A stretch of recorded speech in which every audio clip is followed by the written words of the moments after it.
Olá pessoal, bom dia, tudo bem? O Brasil está diante de uma encruzilhada. Ele vai ter que decidir para qual lado que ele vai. Se ele vai para o lado esquerdo, se ele vai para o lado direito, porque a gente está vendo aí dois modelos diferentes que a gente pode seguir. Um modelo mais democrático, mais atento às liberdades individuais, à liberdade de expressão, atento à liberdade de opinião, né, sem qualquer tipo de cerceamento dessas liberdades, e um modelo, pelo contrário, retrógrado, um modelo que vai completamente de encontro a essas liberdades, que estabelece ali uma patrulha do pensamento, um controle da opinião, uma polícia política, né, uma perseguição ali ao pensamento divergente, ao pensamento de determinada fração ali do espectro ideológico. E a gente tem dois grandes modelos internacionais que servem como referência para essa decisão que a gente vai ter que tomar. Mudanças recentes no exterior e fatos inusitados que têm acontecido têm mostrado aí para qual caminho a gente pode ir se a gente deixar, tá? Lá na Rússia, por exemplo, fizeram uma reforma constitucional ali, capitaneada pelo eterno presidente Vladimir Putin, né? Agora já tem até a possibilidade do presidente russo ser reeleito até 2036, tá? Mais de 16 anos. E não é a única alteração que está nessas emendas que foram aprovadas em massa ali pela população, não, tá? Porque tem muita coisa ali que envolve questões de culturais, questões civis ali, que a gente tem que ficar bem de olho para o Brasil não virar isso, e estamos caminhando rapidamente nessa direção, tá? Agora, tivemos outro caso também inusitado na Rússia, né? Porque a promotoria russa lá pediu 6 anos de prisão para uma jornalista ali, por uma coluna que ela fez fazendo uma crítica ao governo, né? Eles pediram não só os 6 anos de prisão, mas também pediram ali para ela ficar 4 anos impedida de exercer a sua profissão. Esse processo todo causou ali perplexidade e comoção, né, indignação em organizações de defesa dos direitos humanos lá no país, tá? Então você vê como é que o Vladimir Putin é super tranquilo nesse sentido, né?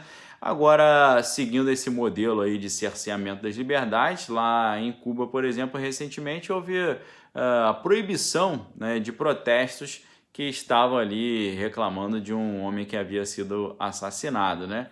E aí artistas, né, e jornalistas e tal disseram, né, que agentes de segurança do governo ficaram ali vigiando as suas residências para impedir que eles pudessem ir até esses protestos marcados ali depois do assassinato de um jovem, né?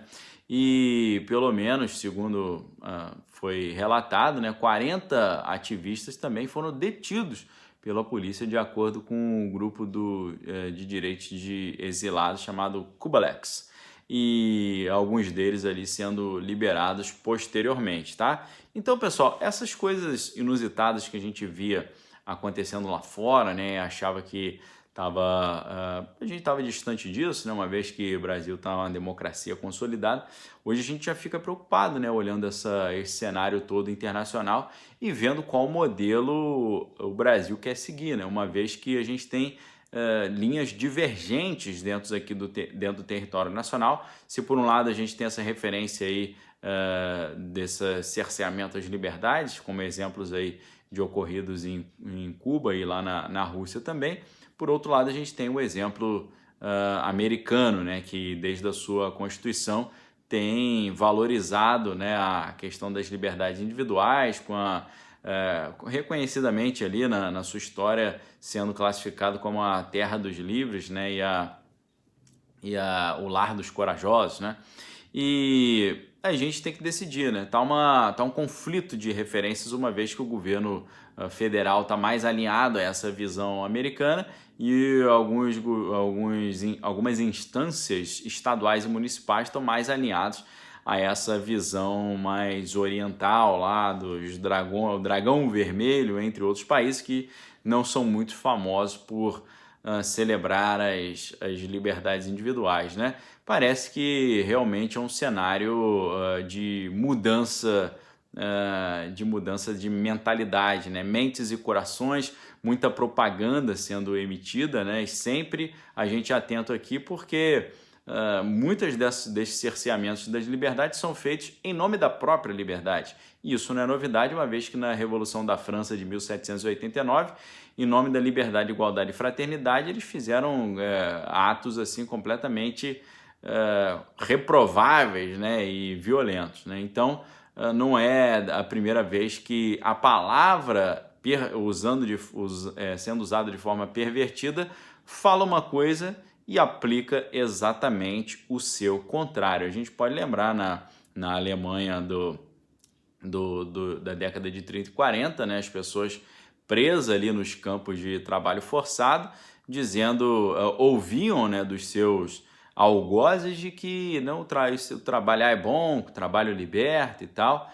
Então a palavra não é de hoje, sempre sendo usada para perverter a lógica, né? Perverter a razão. E você vê que isso tudo já estava previsto, né, e catalogado no livro 1984 de George Orwell, né, onde ele falava sobre o duplo pensar. Né? Duplo pensar é você aceitar duas informações contraditórias dentro da sua cabeça e não ver nenhum problema nisso, né? Como falar em liberdade, impedindo a liberdade, né? Falar em nome de democracia, pervertendo e atropelando a democracia, né? Então, infelizmente, parece que o mundo hoje, não só o Brasil, o mundo está caminhando nesse sentido, né? Em nome da luta pela tolerância, estão, na prática, sendo intolerantes, né? Então, realmente a gente está indo para um espectro político, né? Uma dinâmica de pensamento muito preocupante, algo que a gente não via há muito tempo, esse nível, né, de alienação, esse nível de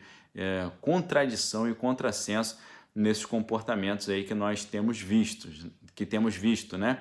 E é claro que a indústria cultural ela trabalha incessantemente para promover essa agenda, não é de hoje, é há muito tempo.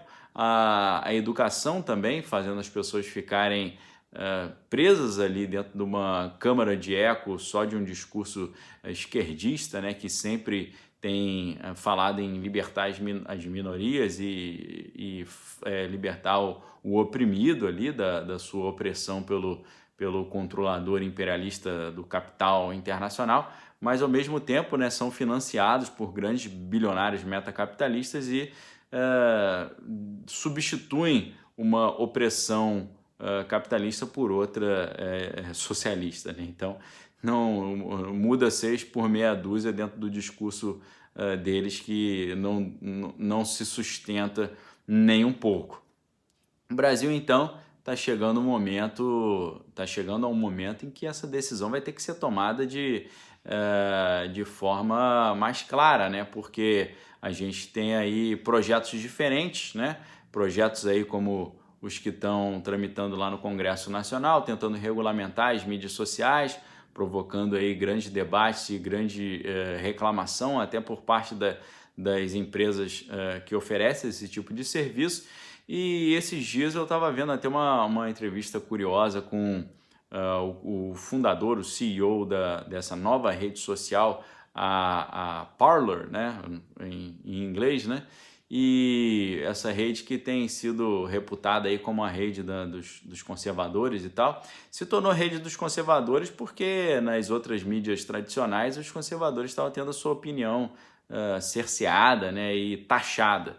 Então acabou, acho que por acaso, ficando conhecida como rede de conservadores. Mas o interessante é observar o discurso do fundador em algumas entrevistas recentes que ele deu, dizendo que ele quer que essa plataforma seja aquilo que as plataformas devem ser, né? Como se fosse uma praça pública em que o discurso é livremente acontece livremente. Mas é claro, tiver excessos, a lei sendo aplicada ali, e ele fez questão de mostrar que as diretrizes da plataforma seguem aquilo que a legislação americana determina, inclusive o que a Suprema Corte Americana estabelece, né? Agora, ele diz que essas plataformas estão deixando de ser apenas a oferta de um espaço de conversa, como se fosse uma praça pública, como se fosse a antiga ágora grega, para se tornarem empresas editoras de conteúdo, né? Só que aí o grande problema é que quando uma plataforma que se apresenta como apenas um espaço para interação humana, deixa de ser apenas esse espaço e se transforma num editor de conteúdo. Quando se transforma no editor de conteúdo, deixa de qualificar como mídia social, começa a qualificar como veículo de comunicação tradicional ou de mídia, né, que edita o conteúdo e por editar, selecionar o que vai ser divulgado ou não, começa a também, a partir dessa mudança, ter a possibilidade de ser responsabilizado judicialmente por isso, né? Então essa que é a discussão que está em alta, que está em voga no Brasil hoje, e a gente vai precisar conversar muito e ver qual desses dois projetos a gente quer. Um projeto mais cerceador, um projeto que minimamente mantém as liberdades, pelo menos de crença e de opinião e de expressão, e se Deus quiser também a livre iniciativa e a propriedade privada, né? Não só a propriedade privada de bens materiais, mas a propriedade privada da mente, do cérebro, do pensamento. Deus queira que a gente consiga definir o caminho da liberdade, tá bom? Pessoal, um abraço, um excelente domingo para vocês, examine todas as coisas e retenha o que é bom. Se você quiser se tornar membro, primeiro link aqui do canal, aqui na descrição do vídeo, vai ter acesso aos conteúdos exclusivos do nosso grupo de estudos chamado Direto do Bunker, onde a gente todos os dias à noite faz estudos aí bem legais e bem interessantes, tá certo? Fica esse convite, um forte abraço para vocês, valeu!